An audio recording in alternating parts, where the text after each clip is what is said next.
Кеше ғана мәслихат депутаты, мәслихаттың хатшысы Роза Наурызайдың өзі келіп кетті. Онда да келгенде де бізге айтқаны ақшаны алдағы уақытта бөлеміз деді. Ол тек қана скважина неге, машинаға. Өзіңіз білесіздер, машина менен скважинаның екі бөлек. Бізге машина не керек? Машина бізге мына үйге дұрыс судың давлениесі создавать ету үшін керек. Бізде машинада су тұрса, үйімізге су тез келеді, напор болады. Ал ана машина не деген анаяқта жаман су келіп жатқан, нетіп жатқан, ол енді жоқ. Басқа не сұрақ. Біз енді көзінде айттық, апарып тапсырдық. Мына неден коммунальщикте мына кісі келіп тұр, Сәтжан да, есіміңіз. Кешегі кісі жоқ па? Зейін дейтін кісі жоқ па? Зейін дейтін кісі жоқ па? Кім деген? Қазір айтамын оны. 32-де дейді ғой. 32-де болса ол кісі жатып, 2 сағаттан берем, айтып берем, бүйтіп берем деп жатыр ғой. Қайда енді өзі? Қазір мына кісі соған жауап береді. Сосын мына жігіт, кім еттесін, Ерхан деген жігіт, техника безопасность. Сосын мен кеше осы нені естігеннен кейін коммунальщиктің басынан шығып едім, бастығы 32 екен. Одан кейінгі замы командировкада жүрген, сосын мен айтқанмын, халық күтпейді еш уақытта. Білесіздер, ертең арғынға деген. Бізге қазір момент су міне уже шілде басталды, қазір осы үйде су жоқ. Бәрі огородтегі отыр. Кішкентай ғана келін болса, баламызға бір нәрсе нетейік деп отыр. Сондықтан бұл кісілердің жан айқайы сол. Мен сол сіздерге жан айқайын естен өлшеге келіп, өздеріңіз халыққа дұрыстап түсіндіріп айтып. Судың уақытын белгілеп. Сосын мына жұмысшыларыңызға шақырып берсіз ғой. Жестко дұрыс тәртіп керек. Біз өткенде де айттық. Біз шақырдық жиналыста. Ішке де шақырдық, ешкім келгісі келмейді. Сол старший кім десе, мен халықтың көзін жетеді. Старший ешкім мойындамайды. Советке де айттым, кім мынаның старший десем, мен емес дейді. Бәріміз бірдей жұмысшымыз дейді. Бәріміз бірдей жұмысшымыз. Сондықтан мен мойныма нені ала алмаймын дейді. Сондықтан сіздердің тараптарыңыздан дұрыс бізге жұмысшыларың керек. Сосын уақытында суды бізге айтып тұру керек. Сосын мен бұларға да айтамын. Жігіттер, бір жерде кішкентай прорыв болды ма, су 1 сағатқа тоқтай ма, сразу халыққа ескертсеңдер. Міне, сағат 1-ден 2-ге дейін свет сөнеді, су жоқ болады. Бір. Екінші мәселе, мына жерде бір үйдің қасында су кетіп жатыр, бір 2 сағатта оңдатпаймыз, сол суды қосамыз біздегі. Кешегіде 2 күн дұрыс айқайлады. 4-ші күні су болған жоқ, 5-ші күні су болған жоқ кешегі. Міне 6-ші күні кеше сағат түске дейін су болған жоқ. Бүгін келді жаңа. Сағат 8-де келді. Бүгін нешеде қостыңыздар, соны айтыңыздар. Қазір кім тыңдап алайық, сол жаңа осы халықтың сұрақтары осы. Осы сұрақтарға жауап беріңіздер, сосын тағы сұрақ болатын соған нетесіздер. Рамазан, мына су деген, мысалы, біздің үйге келеді су деген. Ана шеттегі уже бармайды. Енді айтып отырмыз, жаңағыда айттық соны, соны түсіндірсін. Ана башын жоқтың кесірі ол деген. Ассалаумағалейкум. Тұрғын ауылының тұрғындары, коммунальщиктің жүйесіне начальник облыстың есімі Сәтжан болады. Сендердің вопростарыңыз сұрақтар бойынша ұсыныс беріп отыр.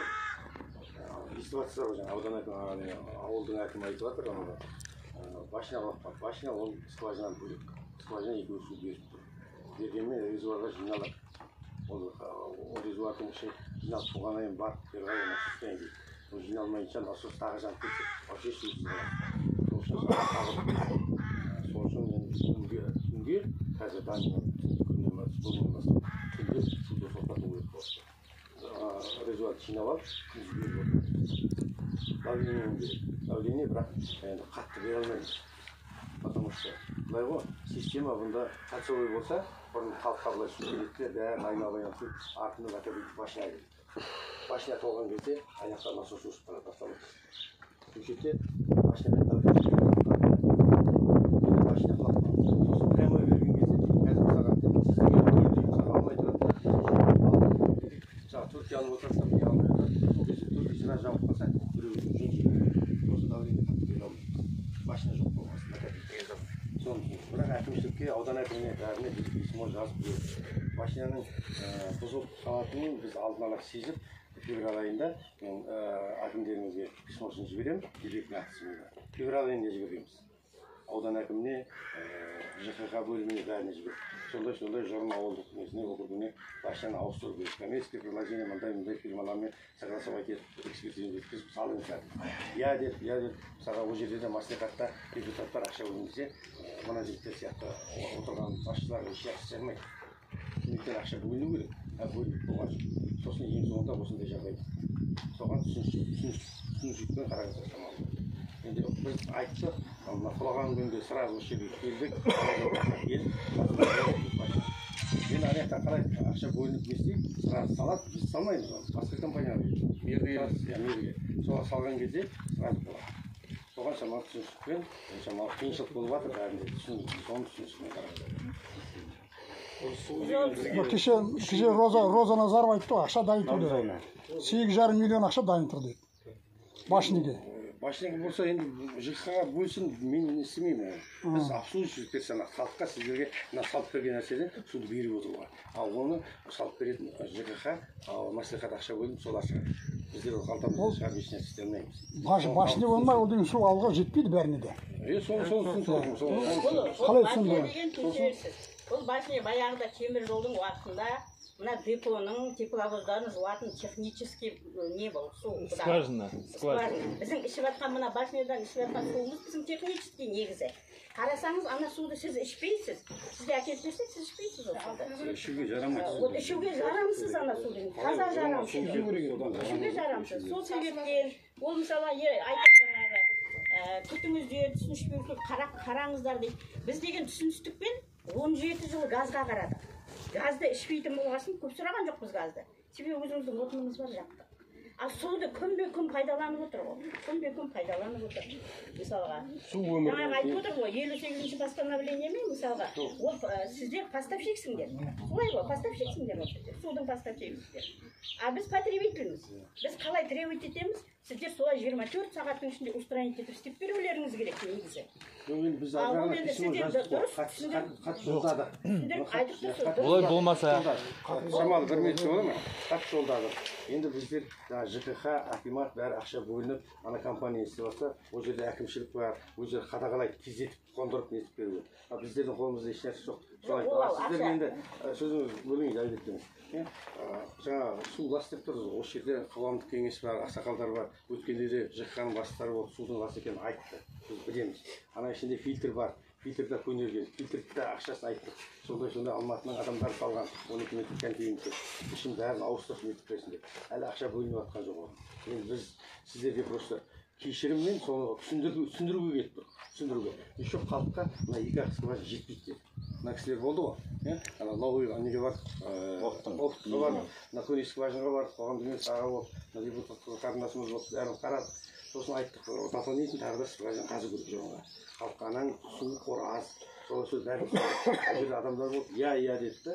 Енді бәрін акимат бәрі біледі. Енді мәслихат оны шешу керек, ақша бөлу керек. Содан кейін ол мерзімге келіп салу керек. Сосын болады. Енді соны түсінішілікпен шамалы айтып жатқанымыз. Кешірерсіз, біздер мінекей осы судың келгеніне ауылға 16 жыл болып келеді.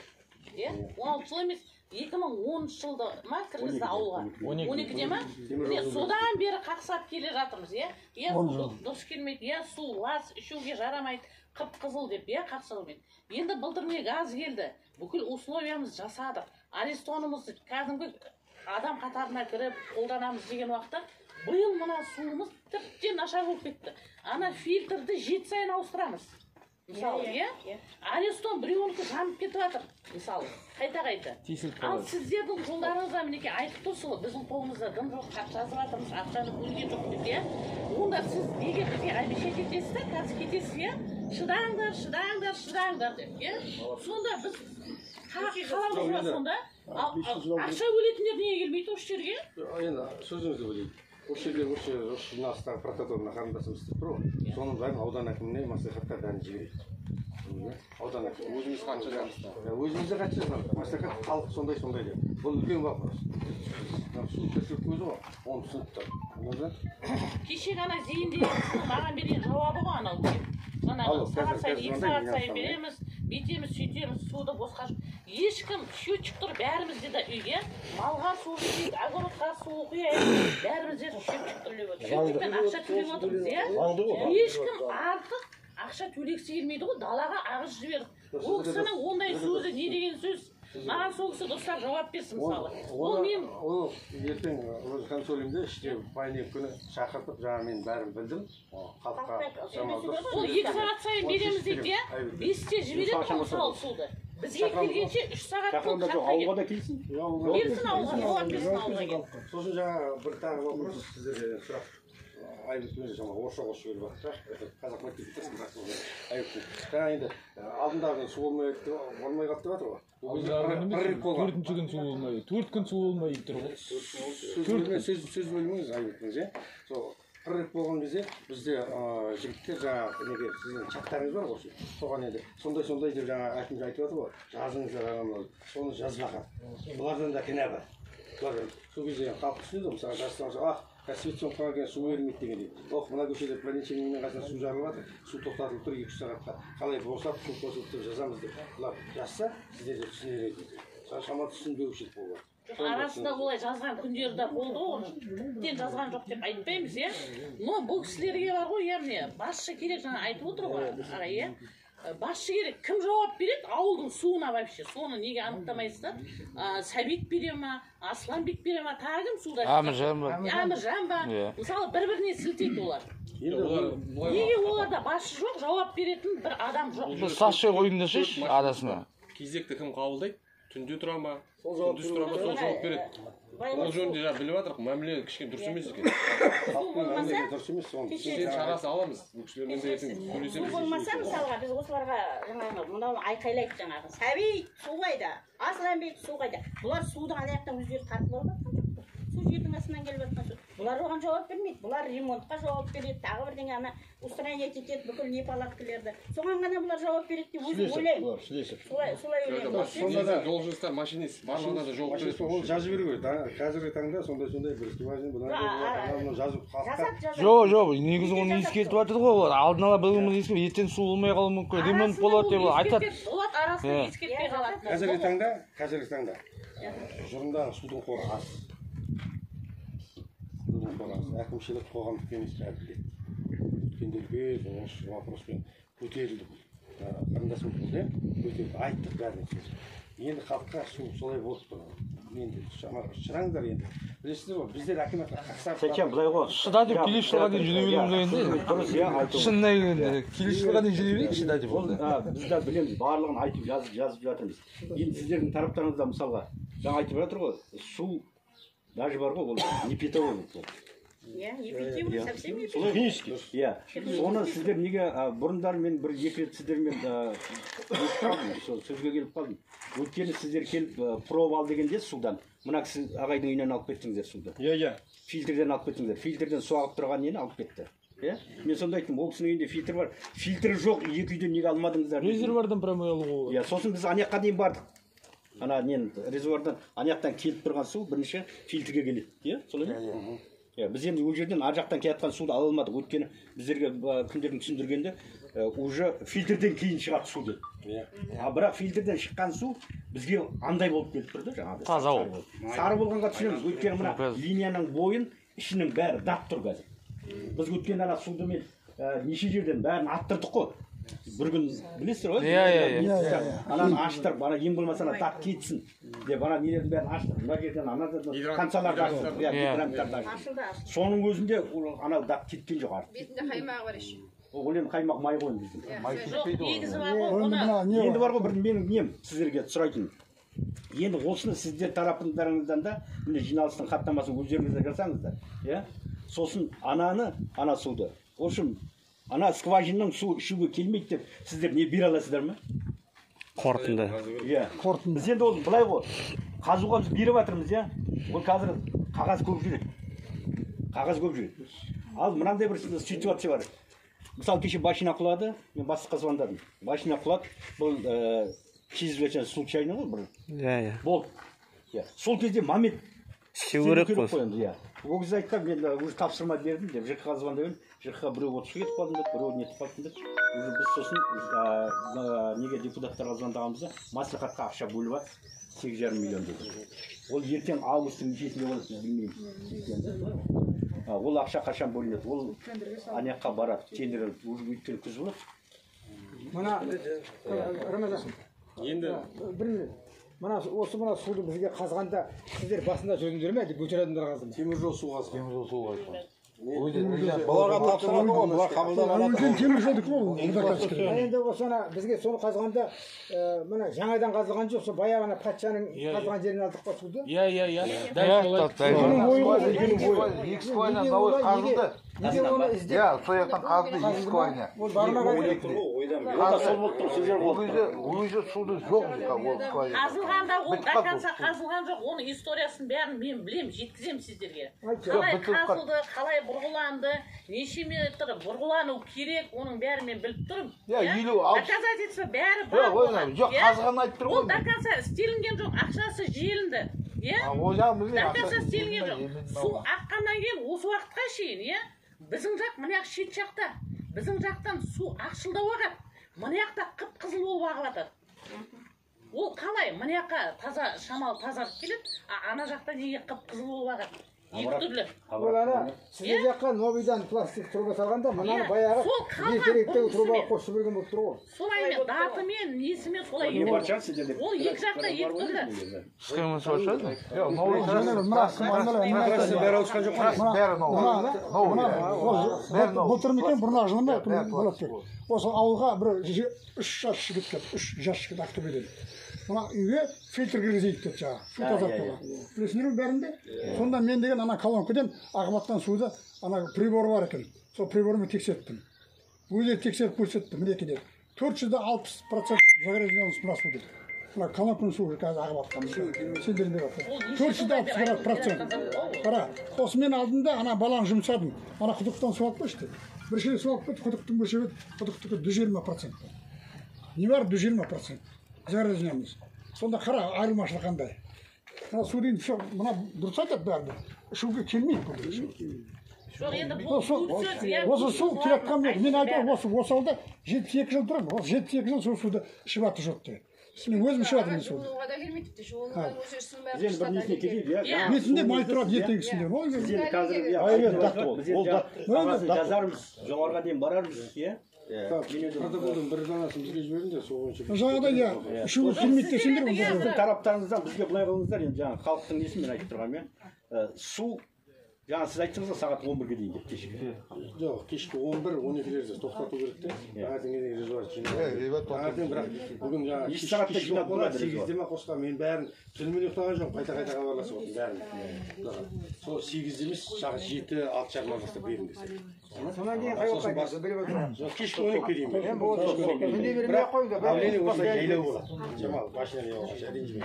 Түсіндіріп айтып берейін. Машина қайдан салынады? Жаңа айтып кеттік қой жаңағы. Аспаға жауап беріп кетейін. Ол жарынға қалады деп қашан күтеміз деп енді біз әлеуметтік зайырлы мемлекетте өмір сүріп жатыр. Заңға бағынамыз. Онда мәслихатта қаралады ақшасы. ЖКХ бас заказчик мердігерге тапсырады. Оның ақшасынан сосын салып келіп салынады. Оны әкім мырза да біледі. Онда оны ЖКХ шайқы өзіміздікі айтайық, мен сұрақ қояйын, тұратын түсіндіру үшін келіп тұр. Халыққа да қазіргі әр нәрсенің өзінің ережесі бар. Түсінгеннен пайда болмайды, түсінген бізге су болмайды.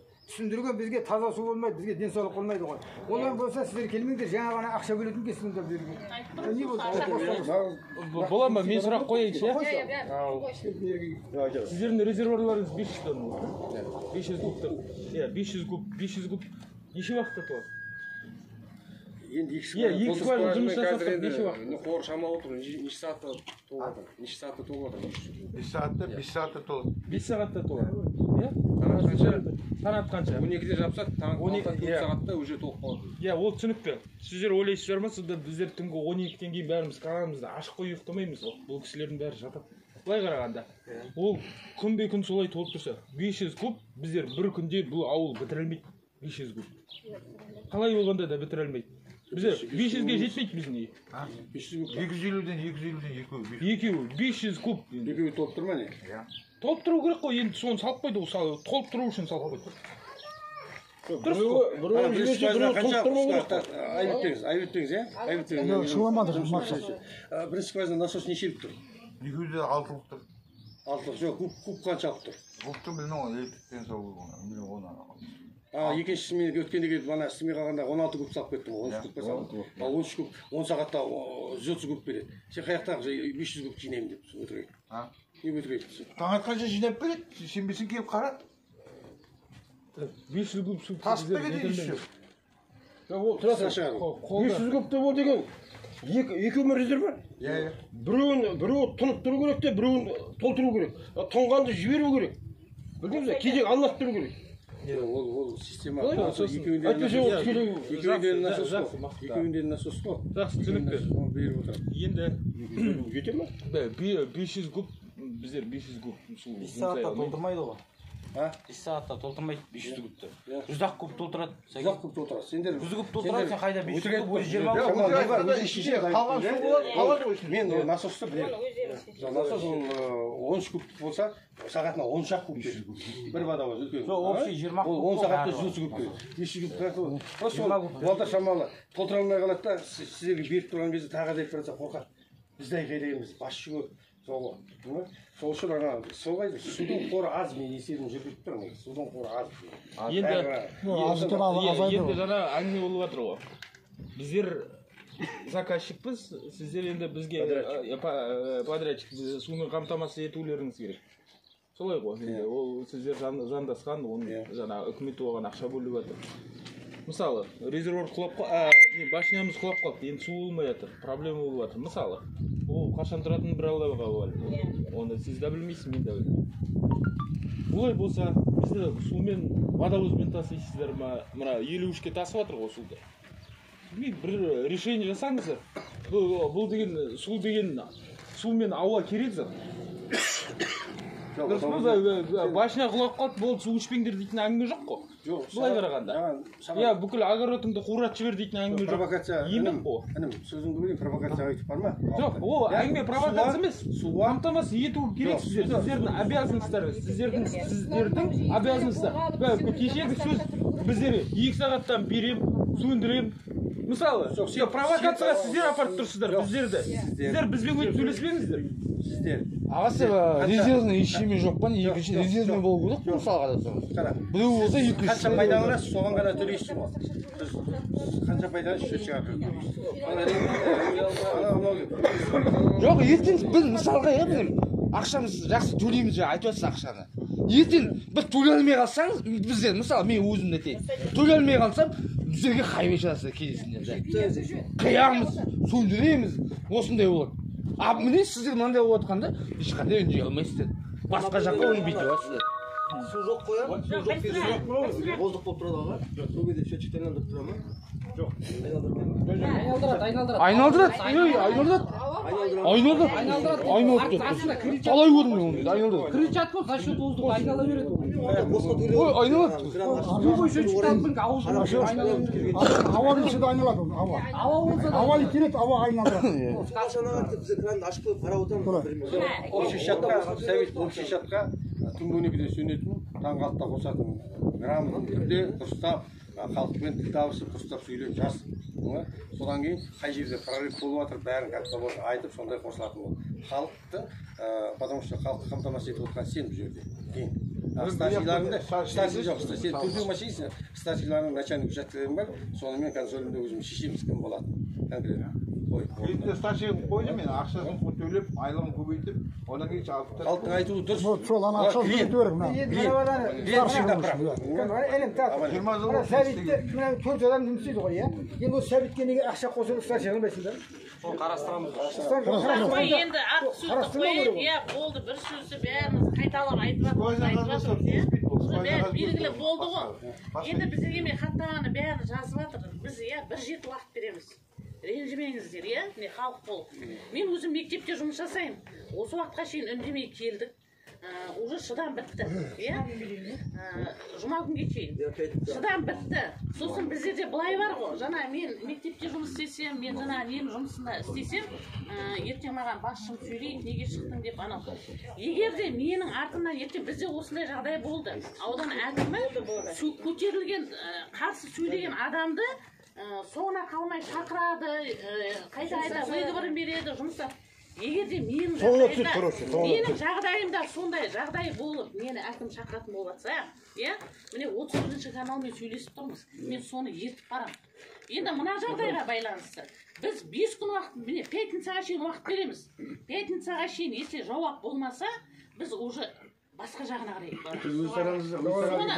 соны бізге соны жеткізіп беріңіздер. Өз тарапымыздан айтамыз әкімшілікке. Мына протоколда мәслихатқа, ЖК-ға бәрін береміз. Енді сол біздің айтқанымызды бәрін жеткізу керексіз ғой. Тағы да письмо жазамыз да қосып жібереміз. Енді олар сәйкес біз олай қылмаймыз. Протоколды жібермейміз. иә былай қыламыз екінші күн осы алдағы екінші күн аудан әкімінің қабылдауы иә мына кісіні біз кіргіземіз осы протоколмен сол жерде сосын бүкіл мекемеге беретін тапсырмасын сол жерде сіздерге де беретін болады и біз соны несін окончательно сосын күтеміз қазір біз протокол жібереміз сіздерге иә сіздің басыңыз қазір отпускіде сіз ештеңе шеше алмайсыз қашан шығады иә екіншіден қазір мен жіберемін аудан әкіміне иә аудан әкіміне ол через зам кетеді ол тағы жүреді бір жер біз жұма күні жүреміз келесі вторникте қалып қояды одан біз қабылдауына мен кімді жаздырамын иә міне депутатымыз бар иә қоғамдастық кеңес бар даже нетіп жатса мен өзім еріп барамын сосын бұған рамазан былай мына ақпан компания бар ақпан компания соларды қозғау керек солар ісін жұмысын бастау керек бірінші солар бастамай ол мына су дейміз жоқ аға былай ғой ақпанды қозғау ол былай болады егер де жаңа біздің скважинға деп салған ақшамызды ақпан алса ұтып алып жұмыс жасамай жатса біз оларды қозғауымызға болады бірақ олар енді олар ештеңе жоқ біз ақпанға барып қалайсың бізге скважинға деп айтады бұл компания істемесе біздер дінас істейміз жоқ ол емес істейді оны ЖКХ мынау скважина ЖКХ оны біз мен айтып жатырмыз басымыз екеу неге үшеу төртеу болмайды скважина екі скважина біреу су қатын аулақ бар ал енді осыдан бастайықшы зачем ол қазір су қаяқтан болады екен анау скважина істеп жатыр ол баяғы біздің насос емес қазір қолдан жасап жатыр ол бір скважина істеп қалады отты аулақ тағы халық аузына теуіп қалады бір екіншісі анау осадкалар бар сөндіріп қойдық 6 сағатқа бізде жаңағыдай пою көп жігіттер арғы беттен бері бетке мотоцикл қойды ол забитый ол үйге бармайды сыздықтап барады үйдің астындағы жаңағы мына нәнге оған барады нән жоқ қой біздің үй жақтың линиясы 40 трубамен тұр кейбір халықтар деген сол совсем бармайды сыздықтап кейбіреуді жақсы үйде жоқ 40 труба мына үйде бары шамалап мысалы сондай өйткені насоспен үру керек тазартып алу керек сол жаңағы скважина нету керек енді сервис халық сервис сұрайды қазір 21-ші ғасыр үйінде су болғысы келген жақсы болса жаман болса әйтеуір машиналар жуып алса да жуынатында су жоқ қой иә мұнша жоқ жұмысқа бармайды су жоғарыға жүрін шіруге айналды қызыл судан шіруге соны қараңыз насос су деген өмір дұрыс па аштыққа шыдайды адам суға шыдай алмайды біз уже неше жыл мана айтқан неше жылдан бері шыдап келе жатырмыз өлуге қалдық өлуге солай ма мысалы бір ауырып қалса қайда демек пе тек жанын алады ананың ана өзі жүгіреді түнде суға неге ешкім жүгірмейді 17 жылдан неше жылдан бері айтып жатыр ол уже лайдың астында қалып жатыр ол әңгіме лайдың астында қалып жатыр ол судың несі одан өзгеріп жатқан жоқ су тазарып жатқан жоқ не келіп жатқан жоқ машина не болады машина төбесіне соғады соғып кетеді қармайды төбесіне соғады да жаңағы датчик жоқ датчик темір болса көрем қыстағы төбесіне сары жеп бар темір бар да сол жеп қойған оны уақытта ешкім краска бермейді ол жерде датчик тұру керек дұрыс па датчик толғаннан кейін датчик срабатывать ету керек судың басында істеу постоянно жұмыс көреміз ғой біз ана жеп қойған ешкім краска бермейді сондай күні барғанда онда қарамайсың скважина туралы вопрос көтердіңіздер әкімшілікке ақша бөлініп дополнительный скважина қазір анау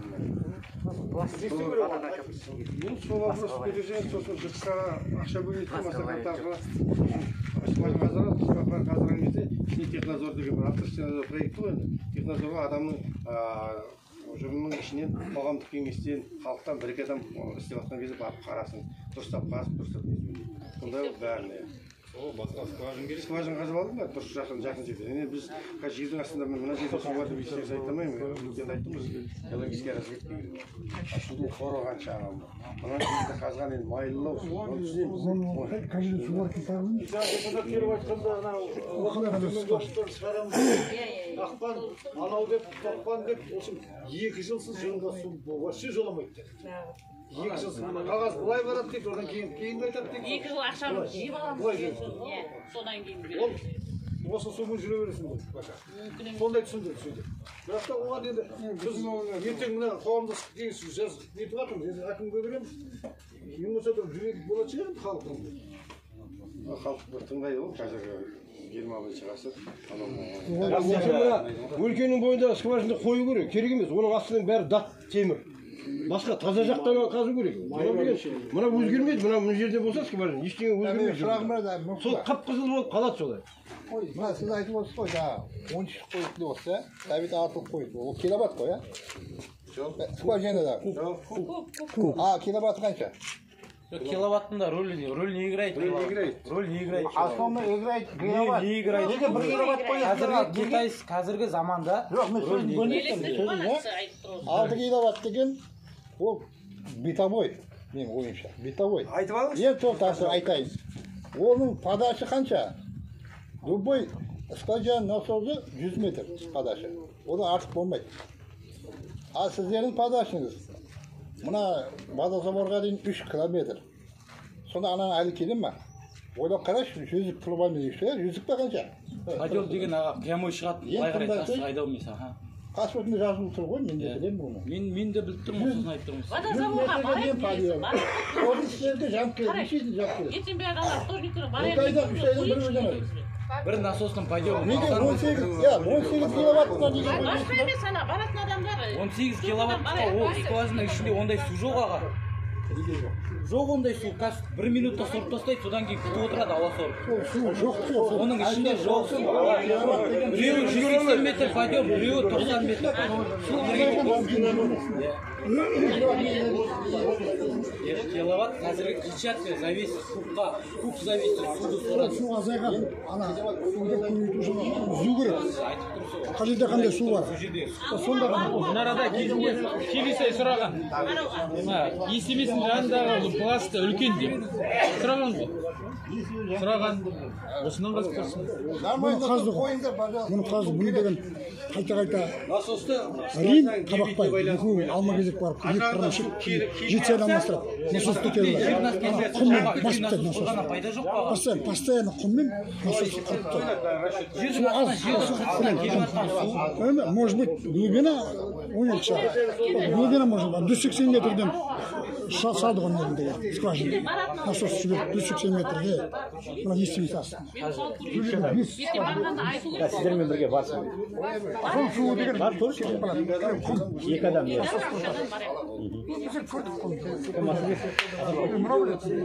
Насос деген мақсат, қоймырат деген мақсат.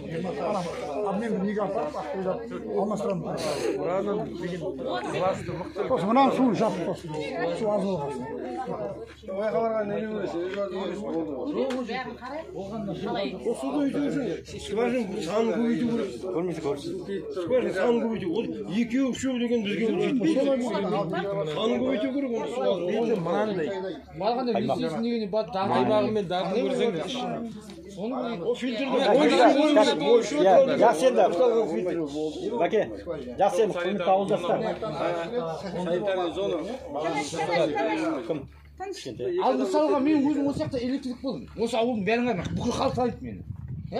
Онда біздер кіріп жүрдік. А біздерге разрешение қалай беріп жүрсің да? Сіз ана жұмыстан медосмотр жылсайын. Одай ол медосмотрдың маған қашып тұрмады. Одан мен сендерге кольчика пропуск қою керек онда.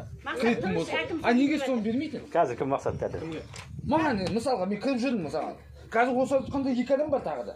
Олардың бәрі де кіріп жүр мысалға. Пропуск жоқ, кім жоқ специально. Кім кіріп жүр? Электриктерді айтыңдаршы, қайда жаңа? Міне мына кісі де біледі, беске біледі. жүрген жоқ, кіріп жүрген жоқ. Показанияның ішіне кіресің ғой енді. Білмейді Уәлихан мен Асқар аға маған звондайды. жақсы енді құрметті ауылдастар біз енді негізгі бұл кісіні шақырғанымыз жаңағы судың мәселесі бізге шешімін тауып берсін деп шақырдық сіздерді енді уақыттарын айтып түсіндіңіздер біздер енді сол уақытпен су ішеміз деп ойлаймыз уақытша ана басына келгенше сондықтан жаңағыдай халыққа барлығымыз да қызмет жасаймыз сондықтан сіздердің жұмысшыларыңыз болды біз халықпен санасуымыз керек халыққа айтып отыру керек жаңағыдай сол халыққа кеше 3 күнде су болмай қалған жағдайда ескертілмей қалды су прорыв болғаны судың жаңа тоқтатқаны сондықтан халық күтіп уже мынандай не болды бұрыннан да уже суға байланысты мықты етіп жүрген халық уже шыдамай жатырмыз мен өзім шыдамайтын өйткені мен уже 3-ші рет арестан алып тұрмын менің өзім ол енді қалтаңа тепкеннен кейін ол неміз қазір 45-50 мың қаласың бір арестан бір ай жақпайсың өзі не болады сондықтан бізге енді осы мәселе бойынша қазір енді айттым ғой шешімін. Біз енді сол жұмысшыларына жесткий тәртіп біздің талап ететініміз. Сосын уақытымыз су болып тұрсын, сосын халыққа уақытында айтып тұрсын. Bir адам сайлаңыз ішіне. Жауапты. Сол жігіт халыққа түсіндіріп айтып тұр. Бірақ жаңағыдай халыққа артық сөздің қажет емес. Жаңағыдай қырсық сөздің, жаңа бір нәрсенің, біреу халық ол отырып қазір айтқылаймын. Ашумен айтуы мүмкін бір нәрсе деп. Мысалы, маған да айтылады ашумен. Мен ол кісіге қатты ашумен айта алмаймын ғой. Мен оған ашумен айтсам, ол кезде ол үшін конфликт болып кетеді. Сондықтан ол түсініп алу керек бірінші. Ана кісі айқайлап болғаннан кейін бар, ашуын басып, жаймен ғана сөйлеу керек. А біздерде не? Біреу бір нәрсе қатты сөйлесе, екінші жібереді сөзді. Ол сосын көтеріледі барлығы. Сондықтан ол жерде судың адамы жауапты болғаннан кейін ол міндеті. Сондықтан жаймен түсіндіріп, айтып, міне уақытын айту керек. 2 сағатқа шыдай тұрыңыз. 2 сағаттан кейін су болады. Су болмай қалды ма 2 сағаттан кейін қайтадан жай жібереді. Үлгере алмай жатырмыз. Енді 1 сағат күтіңіздер деген сияқты. Ал біздер жаңағыдай жазып дейміз, 1 сағат жай жібереді, ол болды жоқ содан кейін. Содан кейін жаңа халықтың нететіні сол, наразылығы туатыны сол. Бірінен кейін бірі. WhatsApp ашып қойсаңыз бар, WhatsApp бар, хабарландыру бар. Коллектив ішінде шешім қабылдаймыз. Шешім сұрақтырып, сіздерге чатқа жаздыртып, өзіне жасайды. Жазба келісіңіз бе? Келіп, алдарыңызға нетеді. Мен артып кетіп қалғанша, ол біздің коллективтің жұмысшы болғаннан кейін мен өзім басымды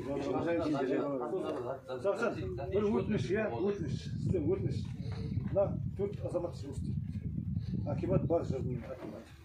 Соған расписание беріп қойсаңыз, 7-ден 7-ге дейін жұмыс істейді. Бүгін кім? Мен тұрмын ба? Сіз тұрсыз ба?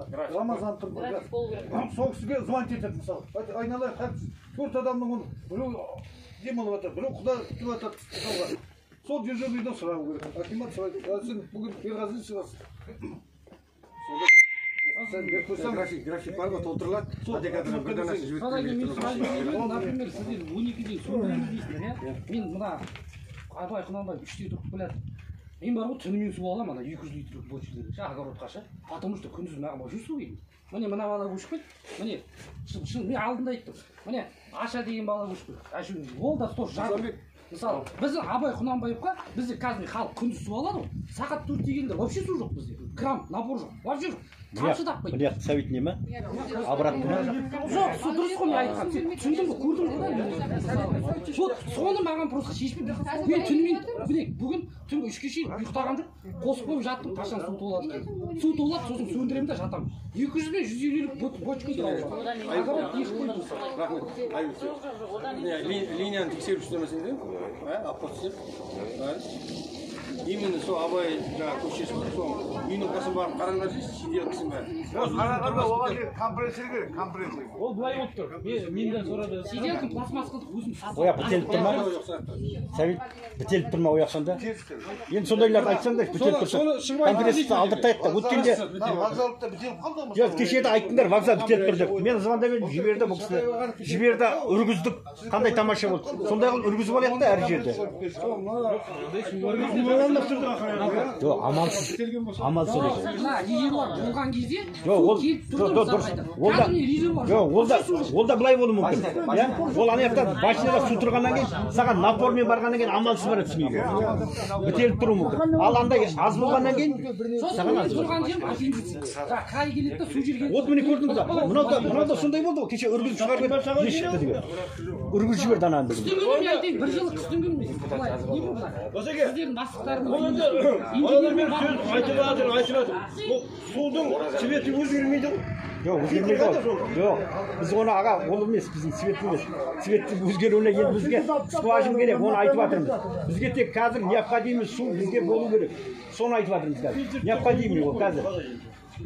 Ал оның несін скважин қазбай, ол судың цветі өзгермейді ол жақтан. Скважин керек, аға, скважин керек. Скважин болмай ол цвет өзгермейді. Адамның ішіне жауапты адамды тағайындау керек қой. Айлығын қосасыздар ма, жауаптыға. Астындағы 3 адамға қарап, қадағалап. Сонда жаңа жауапкершіліктен бірінші бұларға инструмент беру керек қой, қасқа. Инструменттер жоқ, жасыратын жоқ. Қолдарында дым жоқ бұларға. Бәрі күндіз. Егер де тех стандартына сәйкес келсек, жұмыс болмау керек. Біз де жұмыс істейміз ғой, жұмыста білеміз. Нәтижесінде беріп тастау керек. Сосын барып спрос сұрау керек. Бұларда дым жоқ қой, бұлар қолдарында. Айлығын өсіру керек. Заинтересованность болу керек. Заинтересован шамал. Біз білесіз, сәбит деп айқайлаймыз жеңдір, иә? Мысалы, төртеуміз бірдейміз деп тұр ғой. Бірінші адам дейтін жұмыс берер алды, условия жасау керек. Условия дейді, сосын жұмыс болу керек. Бәрі жұмыс болу керек. Өздері үшін жұмыс дейді.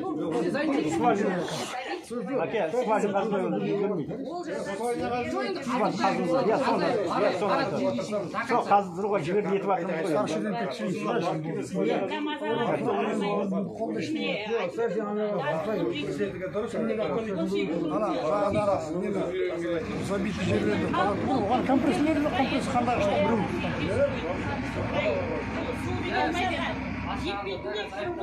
мен өзім осы акиматта жұмыс істедім.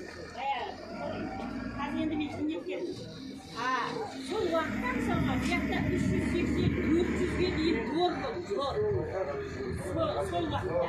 Қазір ондай двор жоқ. Меніңше 180-150 бар шығар. Сондай двор бар шығар.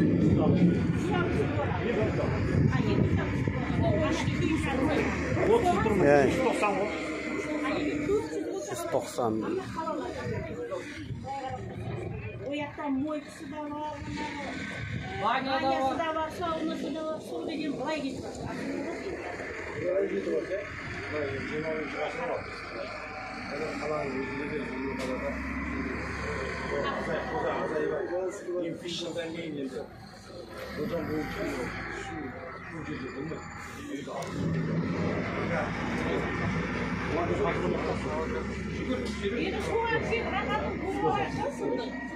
Қазіргі таңда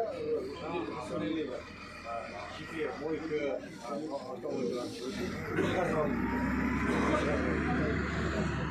негізі мына қарасаңыздар суды дұрыс пайдаланбайды ғой Қазақстанда. Қаланың өзінде де мысалы қарасаңыз унитазға кетіп тұрған сумен раковинаға ішетін судың екеуі бір су. Негізі унитазға раковинаға кеткен су тазартылып техническая вода болып унитазға әкелінеді. Бәрі бір суда бір жуатын. Су скоро бітіп қалады. Енді басқа именно осы халыққа келе жатыр. Мысалы, бас жуамыз, бас жуғаннан кейін кір жуамыз, кір жуғаннан кейін қол жуамыз, қол жуғаннан кейін есіктің алдына сол кір суды сеуіп сыпырамыз деген. Дәл осы міне испокон веков осы жырында келе жатыр сол. Біздерде мысалы мына именно осы жырында суды ысыраптайды деген понятие жоқ. Жоқ, просто айтып отырмын ғой, мен негізі скважина қаздыру керек жырында. Міне суды жазым бола ма, болмай ма деп. Оған сағдар не керек қой, судың көлігін бұру керек қой. Жердесі қандай су бар? Соны қарау керек қой, оның жағын апта дақпанға тұрмыз. Сендер оны қарай алмайсыңдар. Колонка келгеннен кейін құдықтың көзі жабылды, жасырмай ақ қойды. Жабылып жатыр. Мен өзім үйімде құдықты өзім қарап отырмын, жасырмай. Тоғыз үзіп қалады, халықтан ақша жинап 200 теңге, 500 теңге. Сол құдықтың жапып, потому что мен колонкаға сенбеймін. Мен өмір бақи құдықтан тартып, құдықтан ішіп те келеді. Мен колонкадан тек чисто огород қалап, алдында мал ұстап, малға беріп болды. Потому что не питьевой вода. Адам денсаулығына зиян келеді, былай қарап отырсаң. Просто ол не емес, просто мына құдықтың мәселесі, хотя бы құдықтарды тазартып беріңдер, біз қайтадан орнына келтіріңдер былай. Енді сіздер мына жақтан хотя бы құдықтан барып су алайық дейді, ішіп тұрсаңдар. Бір тау мен өзім есептегенде 7-8 су жауып қалды ауыл. Тек әшейін жауып қалды. Басқа вариант білмеймін, просто шешімі болу керек. Нәтижесі, я тездетіп водозабор алып келесіңдер мана, бачта, хотя бы кішкентай кубовый болса да ше, подпитка что, хотя бы мына сезонды шықсақ болды, күзге табан уже шамал су бәрін азайтылады ғой. Әкімшілік шешеді ғой. Сосын міне былай ғой. Білмеймін, жаңағы шешім, басқа вариант. Сосын жұмысшыларға дейін бірінші условия жасауға Вот сол барғанда сіздерге каждый мына біздің ауыл халқының айтқан жеткізіп отыр. Сіздер оған ұрыспаңыздар, ренжімеңіздер жеткізіп отыр. Иә, барған сайын жеткізіп отыр. Халық не айтты? Халық не деп жатыр? Суды не деп жатыр? Онсыз болмайды. Сондай еменен жұмыс істеу керек деп ойлаймын.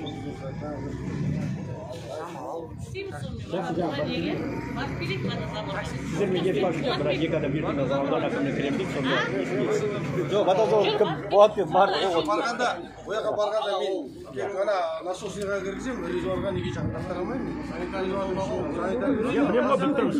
Насос есіп тұрған, насосты өресіне болды. Резервуарға аштырып ішіне түсіріп су ма, талып кетіп қалған берді ма? Секрет бар ма? Оның ішінде секрет емесі бар ма? Жоқ, ол андай охраняемый белгіленген не ғой кіріп. Олар башына қаймақты таңдап деді, ол алла біледі. Оған дейін мына олай су келе береді, системаны толтыра береді. Олайға. Бұлар бітеледі. Әзірге осы олайсыз. Олайсыз болмайды ғой. Бітеліп жатыр бәрі. Мынау үйіне бармайды. Неге? Олайдан Трассаны қарап берсін жігіттер. Сквозня қазір көреді, короче. Сквозня керек, новый сквозня керек. Осы көне құдықтардан сквозня керек. Арғай сен. Сайын емес. Жамында не болды құдықтарына кірген? Жаса бармайды. Жасында сіздер келгендеріңе рахмет.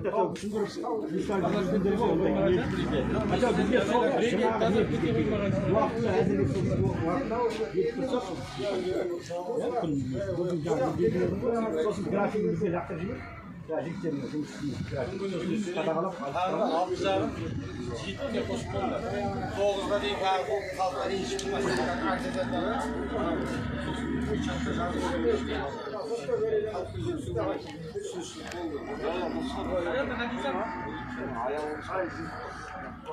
Сіздер көздеріңіз көтересіздер.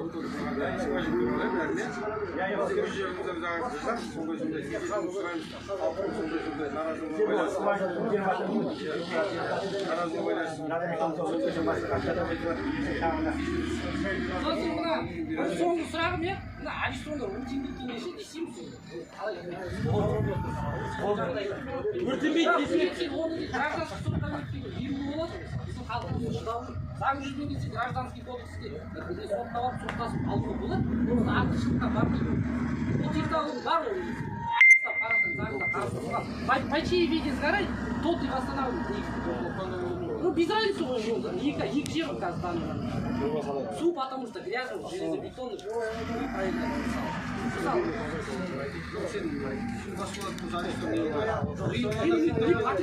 потребитель всегда прав.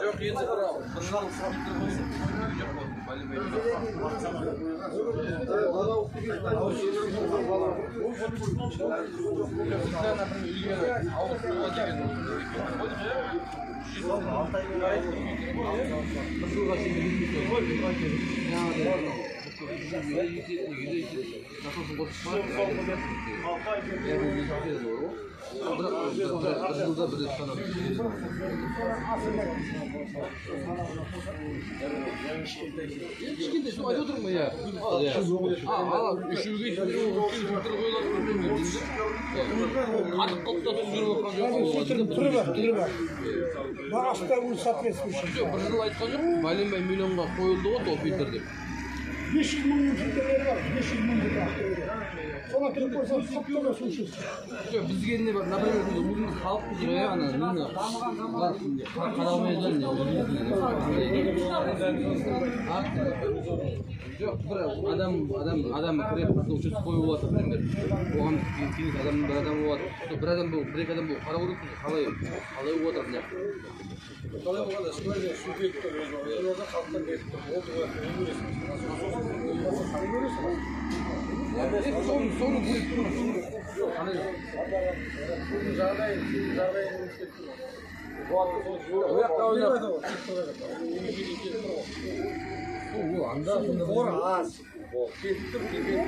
Может, сіздерге қазір адамның бізге қойып тұрған добиться надо скважина, да?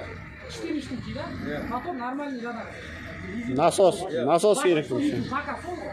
Қалғанына, например, бүкіл проводты өзіңіз компрессорды тазартып бересіз ғой, линия, подземка линия. Линия мына централизатор, сен мына үйге қосып жатсың, мына жерде сидеть.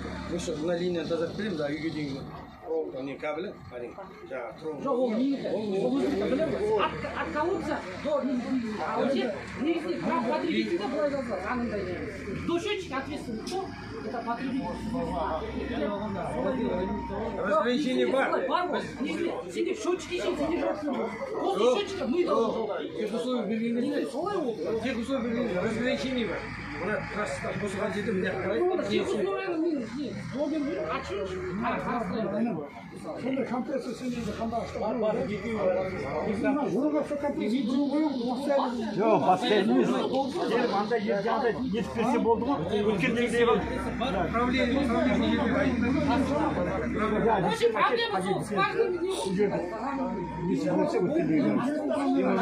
тазартып кетеді